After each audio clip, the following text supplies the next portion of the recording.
Hi there. Let me ask you something simple. Have you ever found yourself feeling lightheaded, a little tired for no clear reason, or even waking up at night more than you'd like? Most people brush those things off. It's just age, we say. But what if I told you, sometimes it's just water? Yes, water.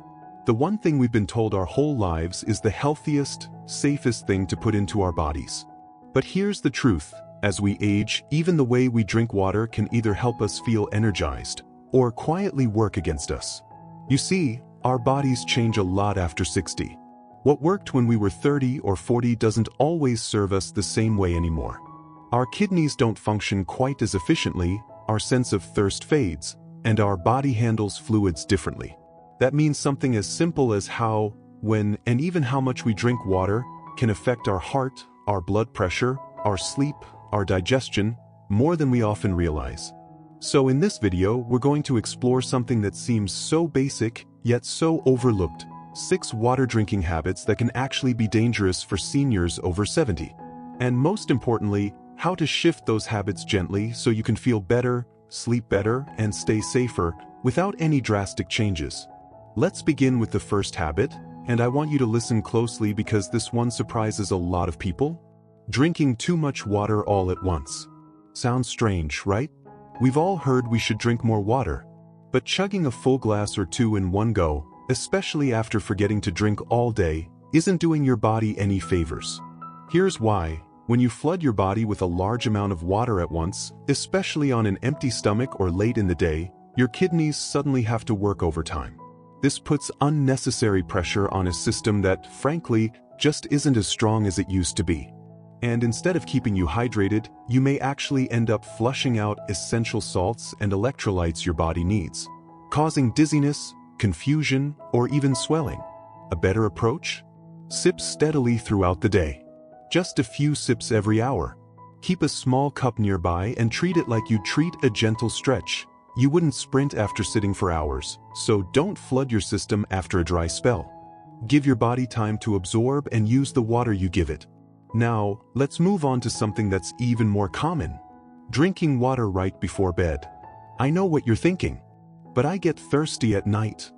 And I get it, we want to stay hydrated. But drinking a glass of water within 30 to 60 minutes before going to sleep can be one of the biggest causes of nighttime bathroom trips. And for seniors, those late-night wake-ups can be more than just annoying, they can be dangerous. Every time you get up to use the bathroom at night, especially if the lights are low or you're groggy, there's a risk of falling. And a fall at this stage in life can have serious consequences. It's one of the leading causes of hospital visits among seniors. So what's the alternative? Try drinking most of your fluids earlier in the day. Start your morning with a warm cup of water. Have small sips with each meal. And if you're feeling thirsty after dinner, a tiny sip is okay, but try to avoid full glasses after 8 p.m. Just adjusting this one habit might help you sleep more soundly and stay safer through the night. Now, let's talk about something a lot of people don't even consider: ignoring thirst or not feeling it at all. One of the odd things that happen as we age is that our natural thirst signal begins to fade.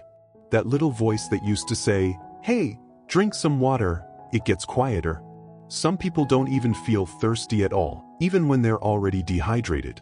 That's dangerous, because the body still needs hydration, it just stops warning us as loudly. And when we ignore this, even without knowing, it can affect our memory, our mood, even how well we walk and think. So if you're someone who rarely feels thirsty, don't wait for the signal. Make it a habit. Set a gentle reminder on your phone, or tie it to something else you already do. Drink water after brushing your teeth, or every time you feed your pet. Let your routine remind you, because your body still needs what it's not asking for anymore. And trust me, this small awareness, it can change how you feel more than you think.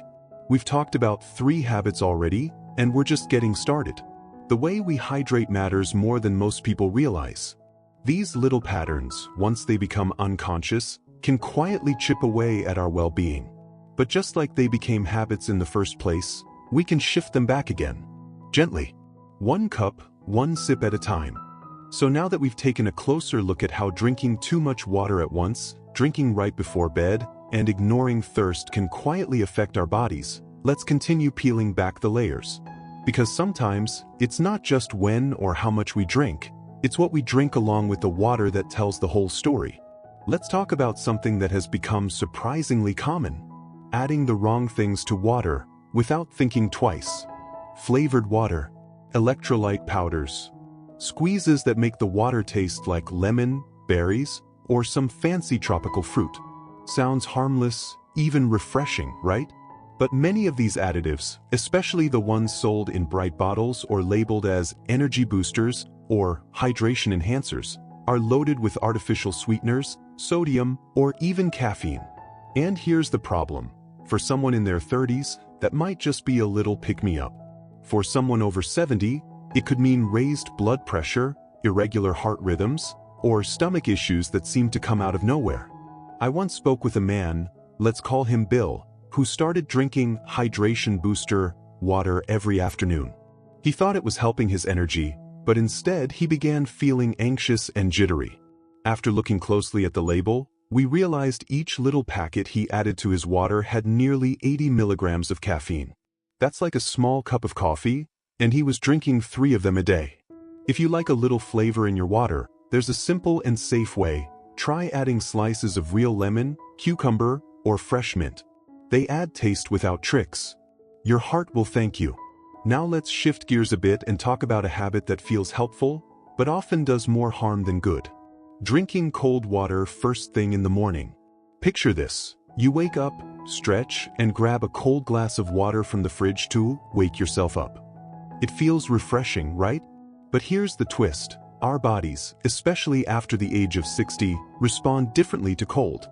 Cold water can actually constrict blood vessels and slow down digestion, especially in the morning when your system is still waking up. For some people, it can even cause mild headaches or stomach cramps, particularly if they have a sensitive gut or deal with acid reflux. A better approach? Warm or room temperature water in the morning.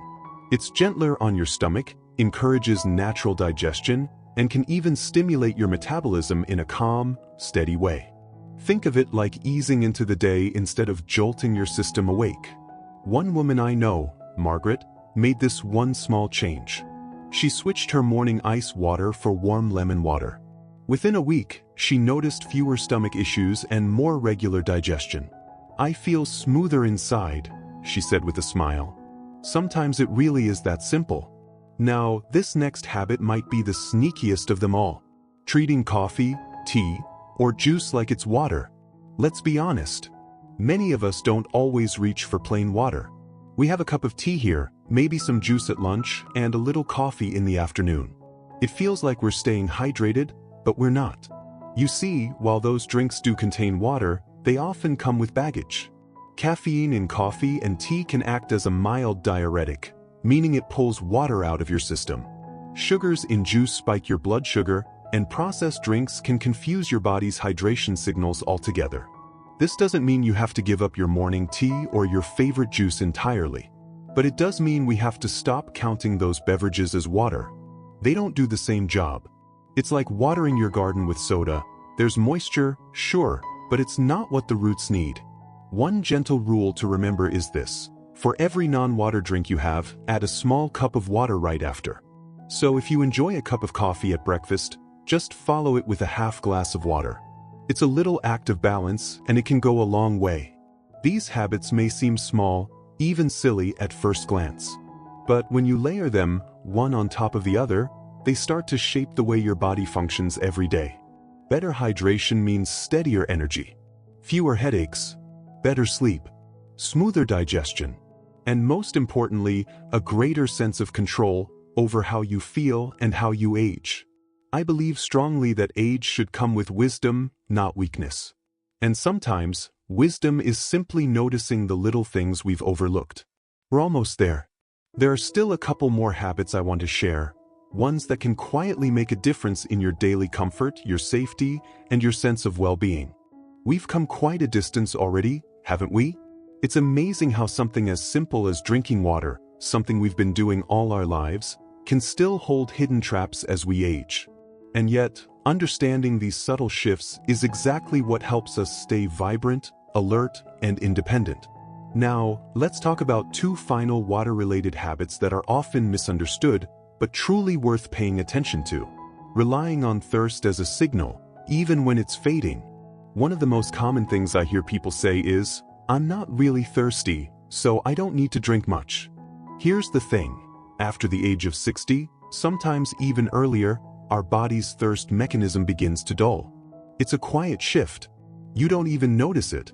But what happens is that your body may already be slightly dehydrated before your brain sends out that "I'm thirsty" alert.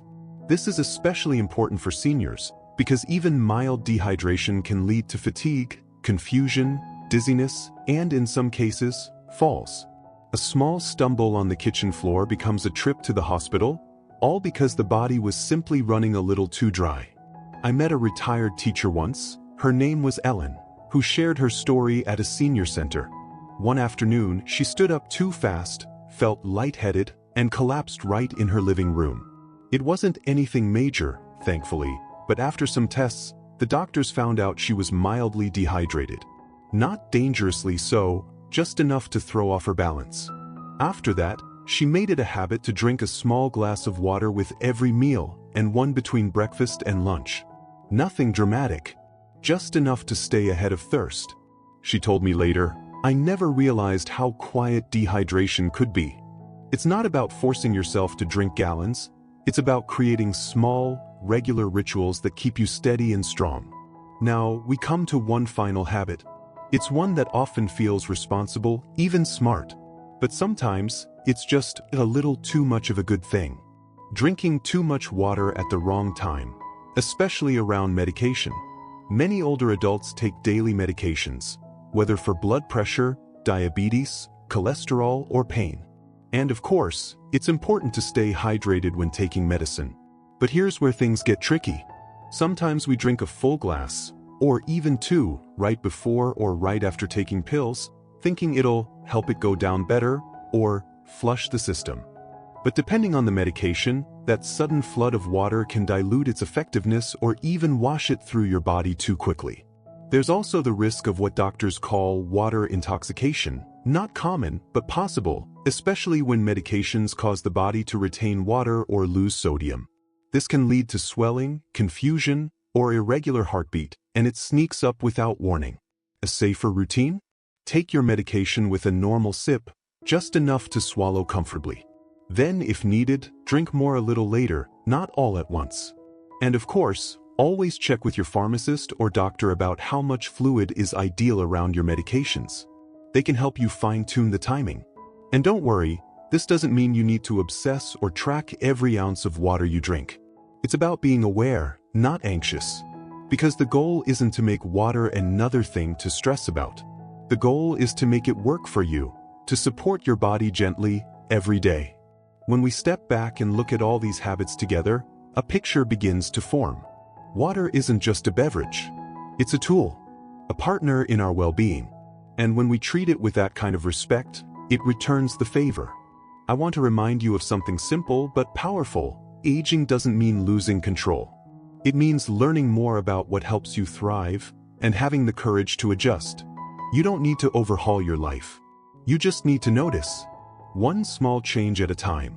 That could mean drinking a little warm water in the morning, or choosing fresh lemon over artificial flavor, or simply sipping slowly instead of chugging. These are not grand gestures, but they're quiet victories. And those add up. Because when you take care of the small things, especially with intention, you create space for bigger things. Clarity, calm, strength, and the deep joy of feeling well in your own skin. Let that be your takeaway from today. You're still in charge of how you feel. And it starts with something as gentle, as essential as water. So here we are. If you've stayed with me through this entire journey, I want you to pause for a second and give yourself some quiet credit. Because here's something that isn't said enough. Taking care of yourself at this age isn't easy. There's a mountain of advice out there, a river of rules, and some days, it just feels like too much. But here you are, curious, open, and willing to look at something as simple and as powerful as the way you drink water. That alone makes a difference. Let's take a soft breath together and remember what we've learned, not in bullet points or fancy terms, but in spirit. We've talked about how drinking cold water first thing in the morning might shock your system instead of energizing it. About how chugging large amounts can actually do more harm than good. How artificial flavors may sneak in unwanted chemicals, and how skipping water in the evening, out of fear of nighttime trips to the bathroom, can sometimes leave the body quietly thirsty. We uncovered how relying too much on thirst, when your body may not be signaling properly, can be risky. And how too much water around medication can backfire, making things more complicated than they need to be. But beyond all that, what we've really talked about is tuning in. Because in this phase of life, the most powerful tool you have isn't just knowledge, it's awareness. It's knowing your body better than any chart or checklist. It's noticing how you feel after a cup of warm water, how your energy shifts when you're properly hydrated, how your mind feels just a little clearer, your step a little lighter. That's wisdom, and it belongs to you. I want to say this clearly, you are not too old to change habits. You are not set in your ways. That's just noise. Real change comes quietly, from within, from people just like you who choose to listen differently, to care more deeply, and to act gently. And no, drinking water isn't going to cure everything. But it's a beginning. Because when you hydrate your body with love and attention, you're sending yourself a message. I still matter. I still deserve to feel good. I still have chapters to write, moments to enjoy, mornings to greet with ease. You do. You absolutely do. So let me ask you now, what small change can you begin today?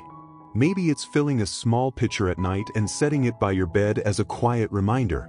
Maybe it's switching one artificially sweetened drink for a cup of warm lemon water. Maybe it's simply choosing to slow down, take a sip, and smile, because you know you're taking care of yourself in the kindest way possible. Whatever it is, make it yours. Make it gentle. Let it be enough. And if you found any part of this video helpful, if it made you think, or even just made you feel seen, I'd be so grateful if you shared your thoughts in the comments. I read them. I really do. Because this isn't just about health, it's about connection. About building a community of people who care, who support each other, and who believe that growing older doesn't mean growing smaller. It means growing wiser, growing kinder, and yes, growing stronger in ways that don't always show on the outside. So if you're not already subscribed, I invite you to join us. There's so much more to share, and I'd love to have you on this journey. Click that like button if this video spoke to you in any way. It helps others find it too. And before we go, let me leave you with this. Your body is still listening. Your heart is still open. Your story is still unfolding. And every sip, every step, every small choice matters. Take good care of yourself. You're worth it. And as always, stay curious, stay gentle, and stay beautifully you.